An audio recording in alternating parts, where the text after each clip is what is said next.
So I made a comment response, but I also want to respond to this in a video because this is actually a really good question that nobody's asked me before.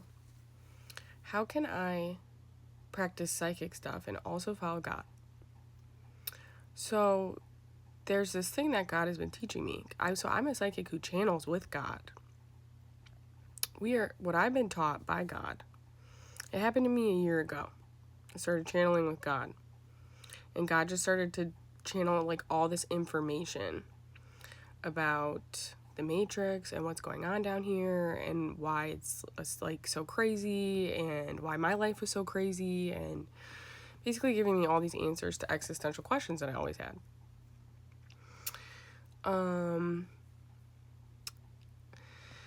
So God's been teaching me how to have like a dualistic mindset. That's where you hold two truths at once.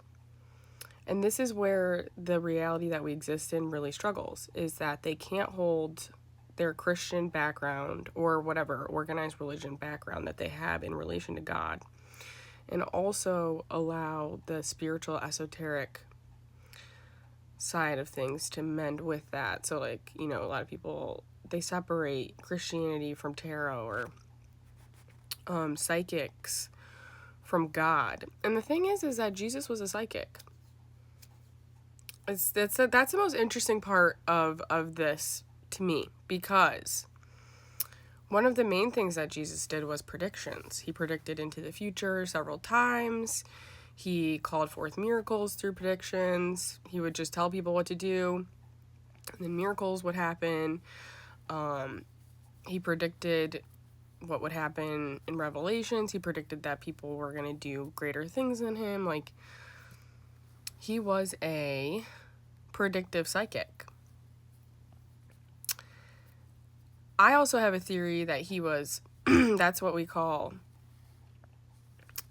how he like rose people from the dead. I think it's mediums, psychic mediums. So technically, I don't know if I'd be considered, I am a medium. I'm just not a medium in the same way.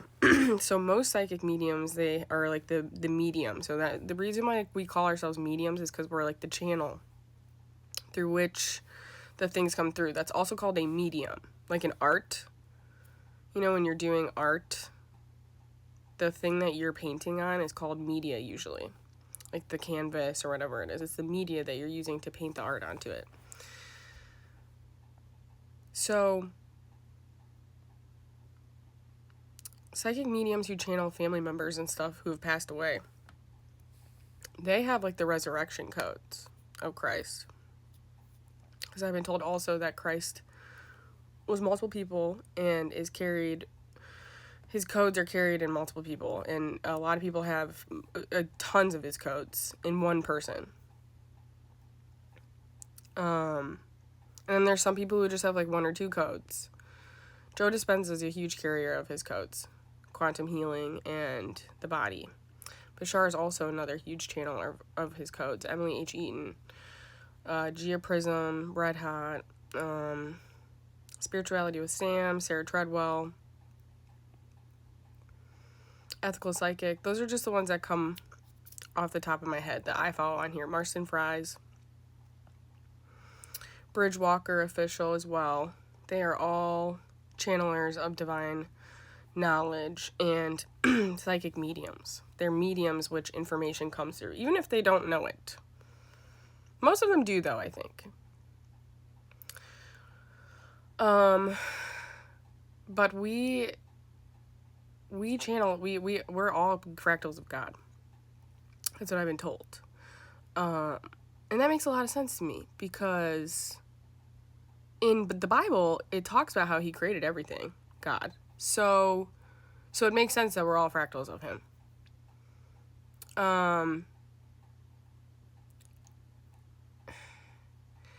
And there's a reason why the church has ruled out a lot of spiritual practices like tarot, witchcraft, though even though they heavily practice it. Any type of communion service, that's a witch ceremony. That's a witch thing. With the symbology and the cups and everything, that's all rituals. That's what witches do. So it's really interesting because it's this like embedded like perception of things that Christianity has like given to people of like, you don't do these things and that's dirty and that's of Satan and that's the devil, but then they're like turning around and fucking doing the same shit, which drives me up a fucking wall. And that's how I'm able to, you know, be a psychic, be spiritual, but also relate to God in the way that even Christians do, because I've been told that that's actually part of our human experience. And I'm going to be helping people deconstruct Christianity. So that's actually my main goal of my life. My whole purpose is to deconstruct all systems of oppression, but particularly Christianity, because I've gotten a lot of downloads about where things were wrong in the Bible and why they were wrong, and then where they were right and why they were right. That's pretty much my entire channel. And healing trauma, too, is another huge part of my channel. So every psychic has a different purpose. Tyler Henry, he calls in people's loved ones. Another psychic that I follow in here, her name's Cam, the pet psychic. She channels animals. She's an animal communicator. And I'm trying to think who else. You know, Bailey Sky, she's a psychic channeler. Teresa Caputo, the Long Island medium, who I just absolutely love to death.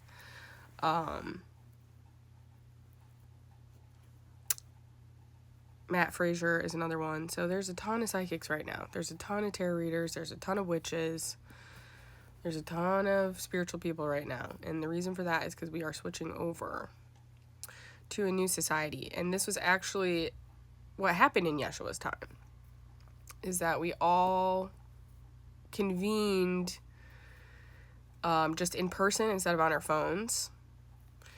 And then it's going to be really funny because, like, well, a lot of us are going to be influencers, right? But we're, like, going to be, like, phone influencers, you know what I'm saying? So, like, but, like last time, I'm being told. I literally almost just said last year. Last time we were all here. Which is technically happening right now because time is simultaneous out, but we're not going to get into that concept. The last time we did this, we got together physically. And we went down to the temples just like the Bible describes. And that's how we, like, met each other, and then that's how we, like, shifted societies. We met each other, and, like, we got together, and we started talking about all this stuff. And then that's literally, like, what we're doing right now, again, is that we're, like, except for it's not in person, it's online this time. And that's, like, the new, like, challenge to this part of our, to this, like, layer level of ascension, is the deeper layers of isolation that you go into. And I've been told that's just, like, how it goes. Like, you actually do just, like, get, each ascension gets more difficult and more lonely. Because you're, like, trying to, like, reconnect back to God. So it's, like, it's like, deepening your journey to God. Because that's what all of us, like, light workers are doing and stuff. We're all on a journey to God so we can bring God back into this world without distortion. Because that's the issue. Confirmation burps. Is that the Bible has distorted the way we connect and view God. And Jesus as well. So those are the two things we have to clear up. And that's it. And the Bible got, you know, the rest of it right, sort of. I mean, you know, down with the patriarchy and all that shit. And, you know, the oppression. And the worshiping and all of that, you know, and, like, the hedonism that we have in our society right now, too, as well. We have to get that out of the... So, anyway, that's why I'm able to do this. This is a really good question. I've been trained on duality, on holding two truths at once. That's how I wasn't always able to do this. I was once really super godly, and I was once really super spiritual. And now my pendulum has kind of swung back into the middle, and I'm both.